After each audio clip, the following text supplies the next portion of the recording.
No, no, no, no.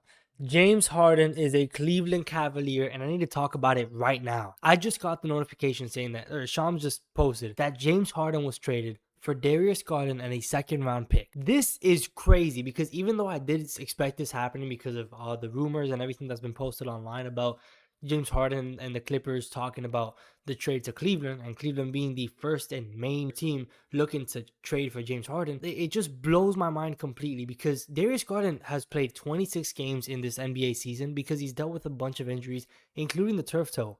James Harden has missed only 4 games this season, in which in the past couple of seasons he's been really good and really bad at times, but most likely like he's in and out of the rotation because of injuries, dealing with maybe some hamstring injuries or whatever it is. But he's been really good this season. Not only that, he's been playing in his like every couple games, he'll have like a prime breakout game and just drop like a 40-point triple double.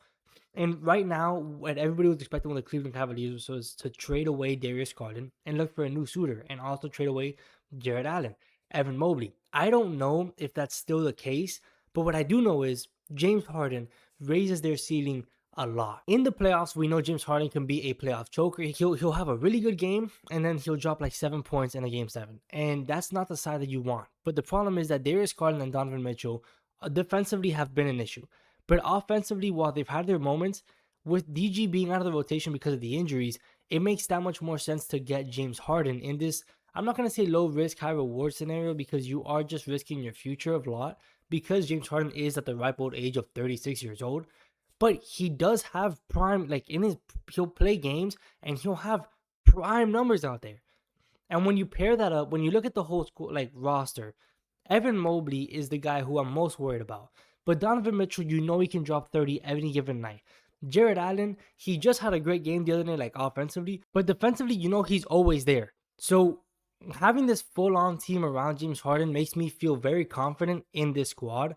Mind you, I have had years before, like in Philadelphia, where I thought the team was built really well and it didn't work out. But I do like this Cavaliers squad. The problem was that their point guard and DG was just having too many missed games and like he would play inconsistently because of his injuries. Like I said, it's not his fault.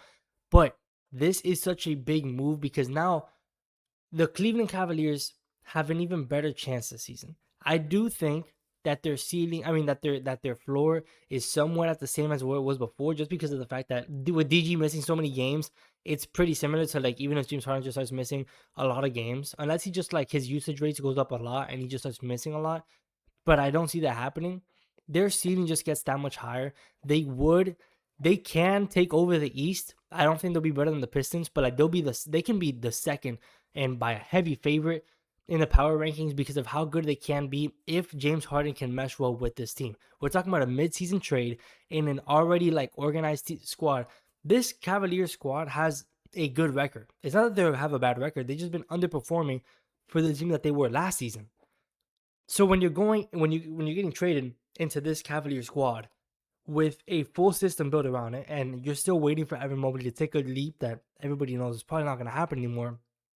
You're not putting a lot of pressure on him, but there's like not big shoes to fill, but there's some big expectations.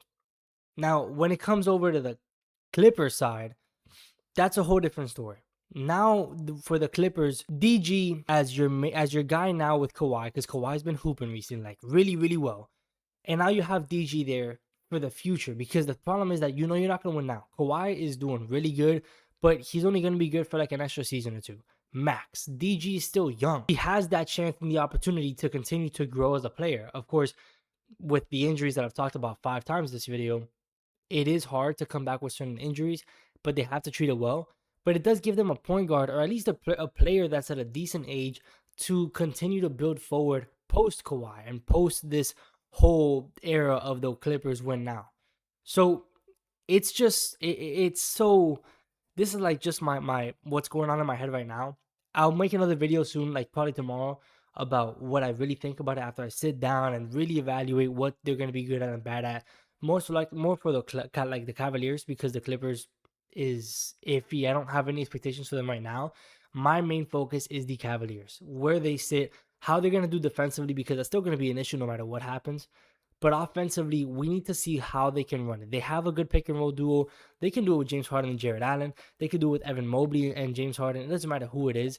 But I'm more so focused on how he's going to be able to balance the D Mitch and James Harden minutes and how their usage percentage is going to fluctuate throughout the season.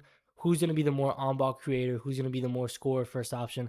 But this is exciting. This is what I was hoping to see. Even though this was, like I said, the past 24 hours has been around this main story, there's been a lot of trades that happen around it. But this one I feel like does shake it up a lot more because now we're looking at James Harden in the East in the weakest it's been for a long time. So this can really shake it up for the playoffs. Now it just all depends on how good James Harden does in the playoffs, man. This is exciting. I appreciate you guys watching. And if you want to stay updated with all the trades going on, hit that subscribe button. I'm posting 4 times a week. Peace out.